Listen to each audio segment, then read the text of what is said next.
नमस्कार। मेरा भारत मेरी संस्कृति चैनल पे आप सभी मित्रों का स्वागत है। आशा करता हूँ आप सब लोग अपने अपने घरों में खुशी के साथ रह रहे होंगे। माता रानी की कृपा आप सबको प्राप्त हो, यही मंगल कामना करते हैं। साथ ही चैत्र नवरात्र चल रही हैं, तो आज सभी ने दूसरा व्रत किया होगा और ब्रह्मचारिणी देवी का आशीर्वाद प्राप्त किया होगा। आप सब लोगों को एक बार फिर से चैत्र नवरात्रों की ढेर सारी शुभकामनाएं चैनल की तरफ से भी और मेरी तरफ से भी देता हूं। मित्रों, जैसा कि हम सब लोग जानते हैं कि इस समय जो नवरात्र हैं, इसमें माता की आराधना में हम सब लोग लगे हुए हैं। इस नवरात्र में हम माता लक्ष्मी, माता सरस्वती और माँ दुर्गा की आराधना करते हैं।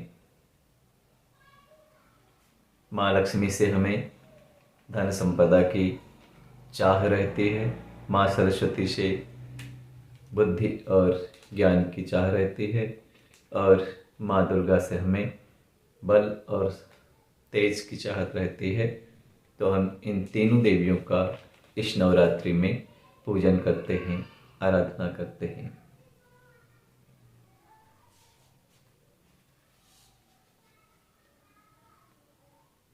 दुर्गा सप्तशती में एक मंत्र है, नवार्ण मंत्र।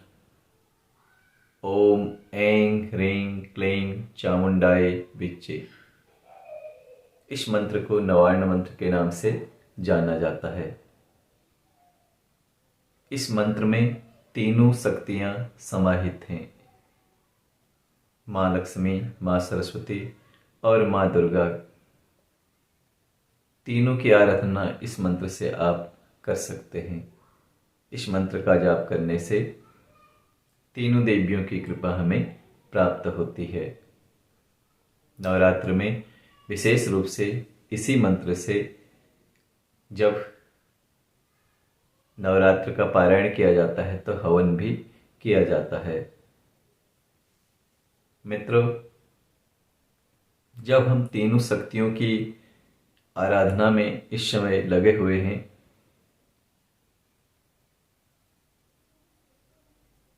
तो इसका अर्थ है कि जो हमारी मातृ शक्तियां हैं, उनके अंदर भी इस तरह की शक्ति समाहित हो सकती है। यदि हमारी मातृ शक्तियां दैवी गुणों को अपनाते हुए सत्य मार्ग पर चलती हैं, ज्ञान के मार्ग पर चलती हैं, शिष्टाचार के मार्ग पर चलती हैं, अच्छी शिक्षा के मार्ग पर चलती हैं, तो उन मातृ शक्तियों के अंदर मैं मानता हूं कि तीनों देवियां उनके अंदर समाहित हो सकती हैं। माँ लक्ष्मी, माँ दुर्गा, माँ सरस्वती, तीनों ही उनके अंदर हम देख सकते हैं।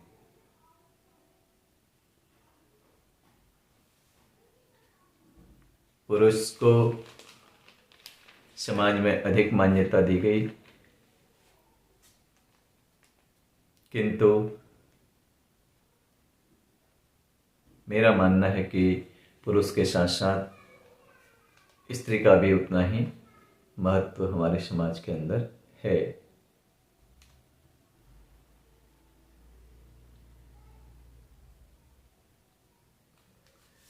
जैसा कि एक लेख है कि पुरुष के अंदर अहम कहां से आया, इस लेख को मैंने पढ़ा।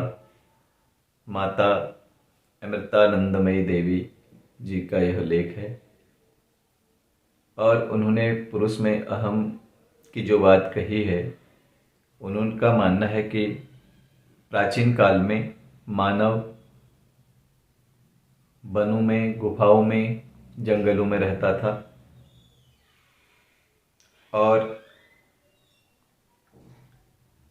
स्त्री के बजाय वह शारीरिक रूप से अधिक बलशाली था। तो अपने परिवार की रक्षा करने के लिए उसे मुख्य रूप से प्रधान नियुक्त किया गया था। अपने बच्चों की, अपनी पत्नी की, परिवार की रक्षा करने में वह आगे रहता था, इसलिए पुरुष को प्रधान माना गया। किंतु आज के समय में यदि स्त्री अपनी शक्ति को पहचाने और अपने भीतर खींचकर संजोए रखे तो वह पुरुष से के बराबर या पुरुष से आगे भी जा सकती है। तो इसका अर्थ तो मेरे हिसाब से यही होता है कि यदि हम संस्कारित हैं, वेद पुराणों का ज्ञान यदि हमारे अंदर है, दैवी गुण हमारे अंदर हैं और हम अपने धर्म और मर्यादा के रास्ते पर यदि चलते हैं तो हमारे अंदर माँ सरस्वती, माँ लक्ष्मी तथा माँ दुर्गा की तीनों शक्तियों की शक्तियाँ हमारे अंदर समाहित हो सकती हैं और हम स्त्रियां भी पुरुषों से अधिक या पुरुषों के बराबर बलशाली हो सकती हैं। और हम ही तो हैं कि जो बच्चे को जन्म देती हैं और बच्चे को संस्कारवान बनाने में भी हम अपना पूरा सहयोग कर सकते हैं। जब संस्कारित बच्चे होंगे तो वो हमेशा से ही अपने माता पिता, भाई बहन तथा समाज के लोगों का मान सम्मान करेंगे, घर की मर्यादा को बनाए रखने में सहयोग प्रदान करेंगे, इष्ट मित्र रिश्तेदारी में भी अपना सहयोग प्रदान करेंगी। पढ़ लिख कर देश, समाज, परिवार इन सब का नाम तो करेंगे, शांति विकास करने में अपना पूर्ण सहयोग प्रदान करेंगे। तो विशेष रूप से कहने का तात्पर्य यह है कि हमें स्त्री जाति की जो लोग हैं, हमें अपनी शक्ति को पहचानना होगा, अपने आप को इस समाज में आगे बढ़ाने के लिए जो चीज़ हमें चाहिए उसे प्राप्त करना होगा, तभी हम आगे बढ़ पाएंगे।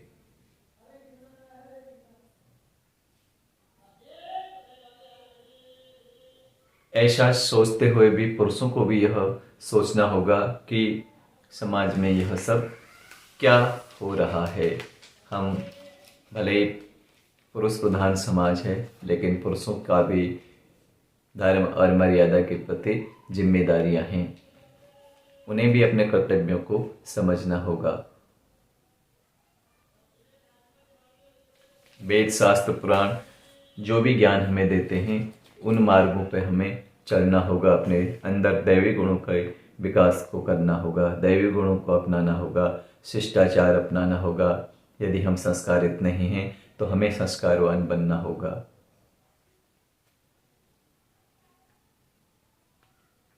समाज में प्रतिदिन देखने को मिलता है कि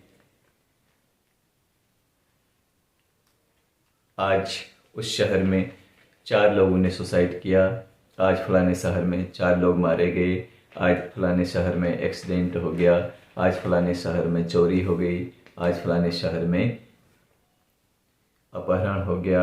ये सब हमें सुनने को मिलता है, देखने को मिलता है। करने वाले भी हम और सुनने वाले भी हम और उसे सहन करने वाले भी हम ही हैं।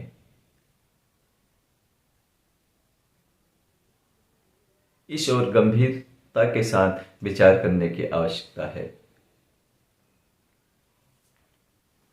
आज छोटे छोटे बच्चे हैं, सुसाइड करने लगते हैं। सुसाइड करने का क्या कारण है, इसे जानने की आवश्यकता है। घर परिवार में कलह उत्पन्न होता है, कलह उत्पन्न क्यों होता है, इसको भी जानने की आवश्यकता है। आज हम शिक्षा के क्षेत्र में अपने आप को आगे समझते हैं, श्रेष्ठ समझते हैं, अपने आप को विकसित मानते हैं, पैसा भी हम कमाते हैं। पहले तो लोग नमक के साथ रोटियां खाते थे, साग सब्जी के आलू का दाना हो तो एक आलू का दाना काट करके उसका पानी से तरकारी बोलते हैं, तो उस पानी से चावल खाते थे। गरीबी में जीवन यापन करते थे, लेकिन कभी सुसाइड नहीं करते थे, संघर्ष करते थे। भगवान ने जीवन दिया है, संघर्ष करने के लिए दिया है, संघर्ष से पीछे हटने के लिए नहीं दिया है। उसके लिए हमारे अंदर सहन शक्ति का होना बहुत जरूरी है। आज के समाज में देखने को यह मिलता है कि व्यक्ति के अंदर खाने पीने को तो उसे मिलता ही है, पैसा भी मिलता है, रहने खाने पीने की सभी सुविधाएं प्राप्त हो रही हैं, उसके बावजूद भी सुसाइड करता है। कायरता मनुष्य के मन में, हम मनुष्य के जीवन में कायरता का समावेश हो गया है। डरने लगे हैं। किस कारण से डरने लगे हैं, इसे जानने की आवश्यकता है। हमारे घर परिवार में हम अपने आप को सुरक्षित महसूस क्यों नहीं करते, इसे जानने की आवश्यकता है।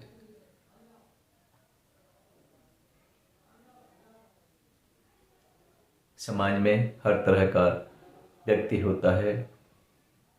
कोई चोरी करता है, कोई अपहरण करता है, कोई डकैती डालता है। तो ऐसे लोग ऐसा क्यों करते हैं, इसे भी समझने की आवश्यकता है। हमारे सरकार को, हमारे समाज के बीच में रहने वाले समाज सेवी लोगों को भी इस ओर ध्यान देने की आवश्यकता है। समाज को कैसे आगे ले जाया जा सकता है, इसे भी समझने की आवश्यकता है। हम एक दूसरे के साथ प्रेम से कैसे रह सकते हैं, एक दूसरे के साथ मेल मिलाप कैसे कर सकते हैं, इसे भी जानने की आवश्यकता है।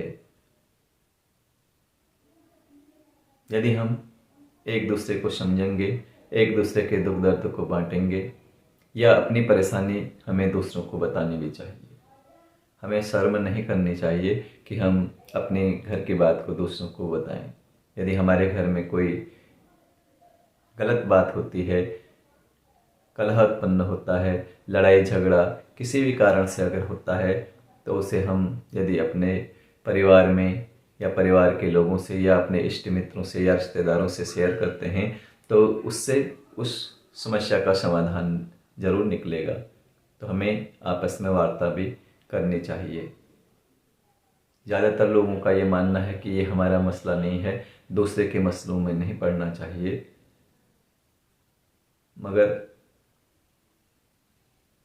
एक आध बार की कोई बात हो तो उसमें तो नहीं पड़ना चाहिए, लेकिन जब कोई बात बार बार होती है तो उसे समझने की आवश्यकता है। यदि आज हम इस पर बोलेंगे नहीं, तो कल को वही बात फिर हमारे साथ भी हो सकती है।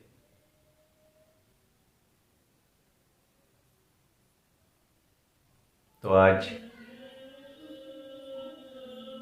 इस नवरात्र में हम संकल्प करें कि हमें मातृशक्ति का मान सम्मान आदर बनाए रखना है, तथा मातृशक्तियों से भी हम यही कामना करते हैं कि वो भी अपने आप में शिक्षित होने के साथ साथ शिष्टाचार को अपनाएं, संयम बरतें, धैर्य को अपनाएं और अपने घर परिवार को एक सूत्र में बांधने का कार्य करें।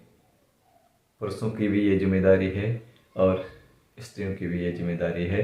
यदि दोनों इस जिम्मेदारी को सही तरीके से निभाते हैं तो घर परिवार एक मंदिर के समान ही हो जाएगा और उस घर में रहने वाले लोग दैवी गुणों से परिपूर्ण होंगे। आज के लिए इतना ही। आपको कैसा लगा आप अपने कमेंट्स ज़रूर दें और इस चैनल को यदि आप पहली बार देख रहे हैं तो इसे सब्सक्राइब करें और पहले से यदि सब्सक्राइब है तो इसे अपने चाहने वाले लोगों के साथ शेयर ज़रूर करें। आज के लिए इतना ही। आप सबका बहुत बहुत धन्यवाद। नमस्कार।